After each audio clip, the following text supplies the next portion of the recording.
All right, Jeff, let's talk a little bit about the first couple of events of the spring. Obviously, you guys started down in Mobile. We talked about it, a lot of really good teams in that tournament, and I know just not the performance that you really wanted to open the spring with. It was tough. We had a great fall and had a lot of momentum going into Mobile. Probably the layoff over the winter time maybe got a little rusty on tournament play, but it wasn't what we were expecting. And it was disappointing, but it ultimately probably helped. But it hurts while it was happening.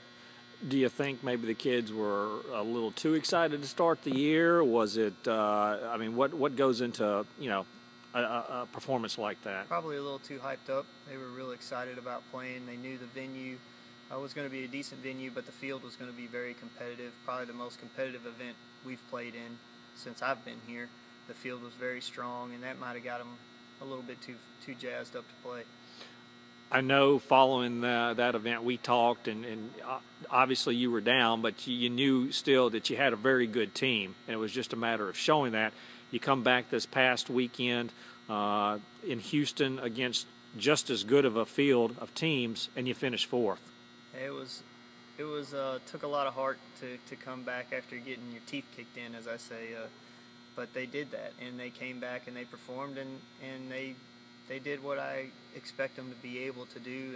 And I really feel like we can compete at that high level, and they can. We still had some mistakes that we left out there this week, and I told somebody the coach in me was very excited, and the competitor in me was still a little bit wanting a little bit more, and I think they understand that. They know that we played well, but we can always do a little better. Let's talk a little bit about a couple of individuals who performed pretty well this last week. Obviously, Victor Lang finished tied for 8th, and Sam Forgin finished tied for 11th. Yeah, they played well. Victor is a freshman who is a very talented player and had a great tournament. He said he hit the ball extremely well, which you can see by his scores. He didn't putt it as well as he would have liked to this week, and I think when he gets it all clicking, he'll be at the top of most leaderboards. Sam had a really good week as well, and he got a lot out of his scores for this week because he had some errors along the way, but finished it off well. So proud of him.